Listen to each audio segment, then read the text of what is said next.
Hey guys, so today's video is about misinformation in the bodybuilding world and how it gets spread by both trainers and clients alike. Hopefully at the end of the video you'll be able to do a better job of assessing what information is useful and what isn't. So as a new client, you're probably a beginner, and as a beginner you tend to get overloaded with a lot of information with regards to both training and nutrition.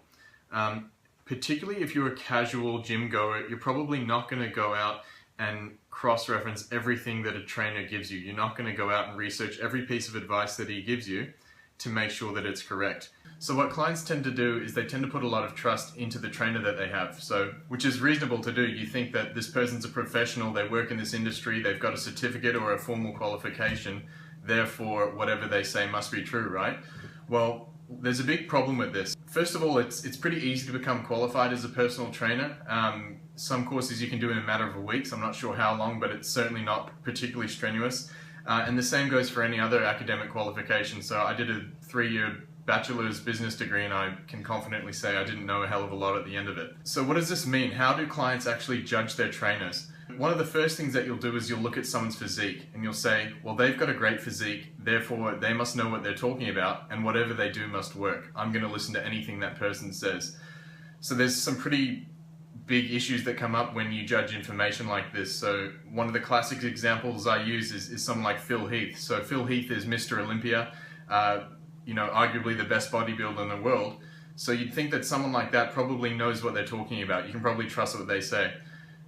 Again, a massive problem. So there's a video going around from a few years ago where Phil Heath talks about his diet plan and he mentions the fish tilapia, which he likes to eat. And the reason he eats it is because he believed that it physically made his skin thinner. So obviously it doesn't take a genius to realize that that's not true. And that's just an example of why you can't just believe someone based on the physique that they have. Another way that trainers will justify their credentials is through experience. So a lot of people will say, I've been training people 20 years, I've been using these methods of clean eating and this type of training for 20 years, therefore I must know what I'm talking about. One of the big problems with this is bad advice regardless if you've been giving it for 1 day or 20 years, it doesn't matter. The good trainers are those that can put their ego aside, learn a new way of doing things, and admittedly say to people sometimes, I don't know what the best answer is, this is what I recommend.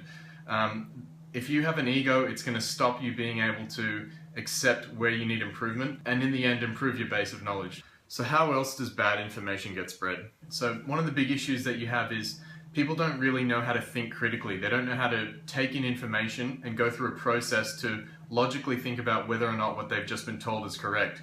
So a classic example that I like to use is Oprah. Don't ask me why I was watching Oprah, but they have an example of a woman that she's just had 3 kids.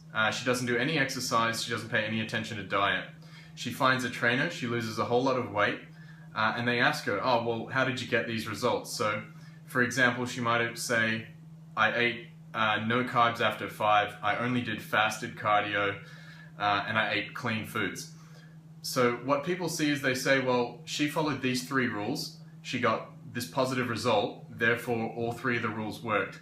And there's a big problem in this kind of thinking. So because you've adjusted so many variables in this particular client, they've done no training, now you put them on a training program. They've never paid any attention to diet, now they're paying some attention to their diet. 2 of the most fundamental parts of bodybuilding or training in general, which had no attention before, and now you're giving them attention. So obviously there's going to be a huge change in her physique.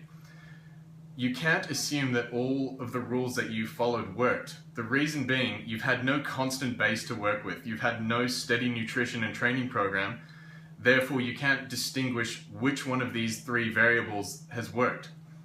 So how can you make better decisions with regards to your training and nutrition and get a better feel for what's actually working for you and what's not? So the key thing is to track as much as you can. If you can track your macronutrient intake, you can track your gym performance through all the sets, reps, and weights that you do. And if you can hold those as a constant, you'll be able to make one change at a time and see if that actually has a positive result. So let's just take an example of someone. We'll say we have someone that weighs 90 kilograms, they're eating 3,000 calories a day, and they train 5 days a week, and they do 1 low intensity steady state cardio session a week. and they burn 500 calories when they do it.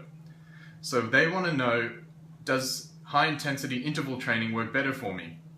If they reduce their calorie intake, increase their training frequency, and switch to high intensity interval training, there's too many variables that have changed for them to identify if it was the change in their cardio regimen that worked, because you've got a nutritional change, a overall change to their training program, and a change to cardio. The way they can tell if high intensity interval training works better for them is to just make one change. So keep your calorie intake the same, keep your training frequency the same, but change to high intensity interval training for the same calorie burn.